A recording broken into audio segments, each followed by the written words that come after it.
UFC 263 live from Glendale, Arizona is just 10 days away on June 12th. And for more on that, we turn to our man here in the desert, Brett Okamoto, who covers the UFC for ESPN. Brett, we always appreciate the time. Thank you so much for joining us. UFC 263 featuring 3 5-round fights, including the middleweight championship main event between Israel Adesanya and Marvin Vettori. This is a rematch from their 2018 bout in which Adesanya won by split decision. Now, that fight was only 3 rounds. This fight is obviously 5 rounds, and Vegas has it going the distance as a favorite at -162. So we start by asking you this. Do you see Adesanya Vettori going the distance? Most likely, yes, and that's why you see, obviously, the line where it's at. It's shaded a little bit towards the over. However, I will say that I do think that the fact that these two are familiar with one another actually makes me think that it's possible that we could see a finish. It's a little bit more likely that we could see a finish. And the reason I say that is because of Adesanya. Adesanya is usually a guy who likes to sort of figure out his opponents. He has had some quick finishes, but he is very cerebral when he's inside the octagon. He likes to take that time to sort of see what they're coming with, react to what they're coming with, set up his game plan, make sure that everything that he's calculated prior to the fight is what he's seeing in reality. And this time, he's already done that. He's already familiar with Marvin Vettori. So I could see a scenario in which we might see Israel open up a little bit more early than we're used to. But because of these two styles, because of the durability of both, they're both very hard to finish. Because of the fact that I think Marvin Vettori is going to try to wrestle a little bit and then tends to slow fights down, I would lean the over a little bit, as you see with the line. But if you're looking to bet it, you might think about the under, because I think Adesanya is going to open up a little bit earlier than what we're used to. Brett, how would you handle betting the sides here? You see that Adesanya is a decided -260 favorite, the underdog Vettori at +210. If you were to wager, how would you? I think a lot of people have won a lot of money betting on Marvin Vettori. For whatever reason, this guy seems to fly under the radar, and now the difference is that now that's over. I think that Marvin Vettori is now getting a lot of the respect that he deserves. I see it, I think, reflected in this line. When you look at Israel Adesanya, his only loss was last fight, and that was when he was going up in weight and challenging a very, very tough 205-pound champion in Jan Blachowicz. I think that there's a possibility that we could see a little bit of value here in Israel, just because Israel's coming off of a loss, and that value on Marvin that has always kind of existed throughout his UFC career, I think is starting to dry up because people are aware of how good he is. So I like the fact that Israel has seen this guy already, has beaten him once before. Again, I think he's going to open up a little bit earlier.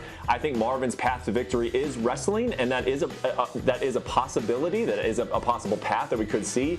But I like Israel to stay on his feet and most likely win this fight.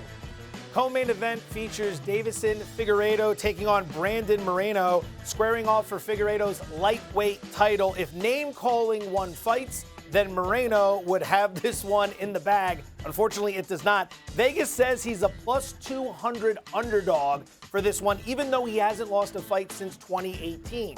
Would you back the underdog in this one?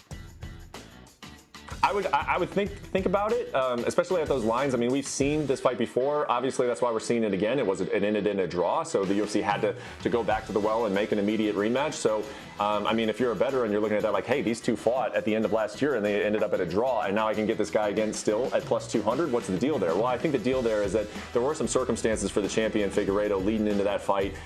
He fought in November and then turned right back around and fought in December. Now, Moreno did a quick turnaround too, but it's different. It's different when you're the champion and the target's on your back. I thought that was a big task that Figueiredo undertook at the end of last year, and he lost a point in that fight. A referee deducted a point from him for a low blow. So if that had never happened, he actually wins that fight, and we're not even talking about a rematch between these two. So I do think that Moreno is a live dog here.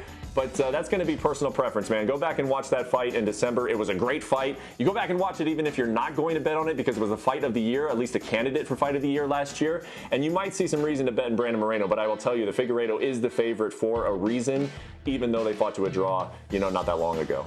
Very quick correction here. I said lightweight title. This is the flyweight championship right there. Go ahead, my man. And finally, Brett, we have a Diaz brother in the octagon. Leon Edwards taking on Nate Diaz, and Edwards is a massive 490 favorite as he tries to earn himself a welterweight title shot with Kamaru Usman as a big favorite. But Diaz being a Diaz boy, does this get outside of 3 rounds in your estimation?